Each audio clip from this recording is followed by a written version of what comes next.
read it. Just read it, read it, read it, read it. I can't seem to read the screen right now. It's Thursday, December 28th, and your stories today are Russia adds regulations on ICOs, South Korea is considering shutting down exchanges, and some unlucky soul's brain fart cost them $70,000. Hello world, welcome back to The Comment. For our first story today, in Russia, lawmakers issued limitations for investors and businesses initiating token offerings.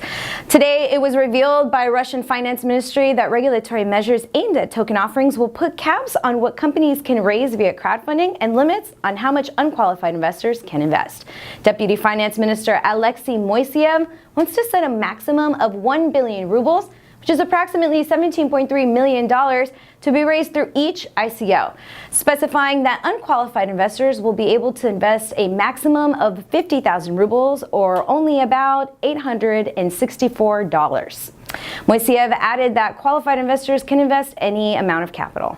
But on a positive note, it seems Moiseev emphasized regulators' desire to avoid terminology reminiscent of banking regulation in the bill, saying that he wants to make the bill as direct as possible and minimize the references to the norms of the Bank of Russia. So that's good. At least Russians will get their own specific terminology as their government limits their ability to invest. Gotta love that terminology. In other news, South Korea may pass a law giving its government the power to shut down cryptocurrency exchanges. Today, a press release from the South Korean government issued by an office known as the Department of Electronic Finance details a number of possible actions that the state may take in regard to cryptocurrency in order to curtail money laundering and protect South Korean investors. According to reports, a memo mentions the Justice Ministry's suggestion that the legislator pass a law granting the government power to shut down digital asset exchanges. The document covers the proceedings of a meeting on the topic of virtual currency and related financial sector inspection, which was hosted by the Financial Service Commission Vice Chair. It was announced at the gathering that banks providing virtual account services to cryptocurrency exchanges and their clients are now prohibited from adding new members to the virtual account. It seems that the restriction applies only to new customers trying to engage with these platforms anonymously, but ETHNews.com has covered this story with further details. We have all, at least one time in our lives, sent a text message without proofreading it. Some of us have been unlucky enough to say some pretty inappropriate things to our family members or coworkers on complete accident. I meant to say I ate the whole pie, not the whore pie. I'm so sorry, Grandma. As embarrassing as that may have been, it didn't change your life forever.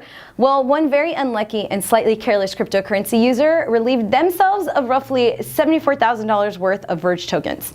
It appears that the unfortunate individual accidentally entered his gas fee in the field of the amount to be sent and vice versa. Eek. Someone get that man a big hug, stat.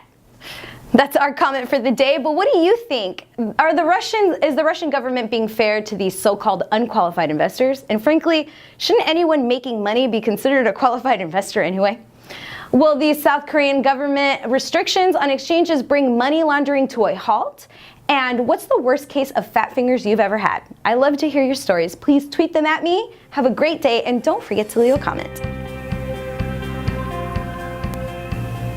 Join me on The Comment every weekday as I catch you up on the latest in Ethereum and Blockchain. Don't forget to subscribe to our YouTube channel to get all the newest episodes of The Comment. If you missed our latest episodes, you can catch up all right here, and follow me on Twitter and Instagram at NewthEasy. That's at ETHNewsSy.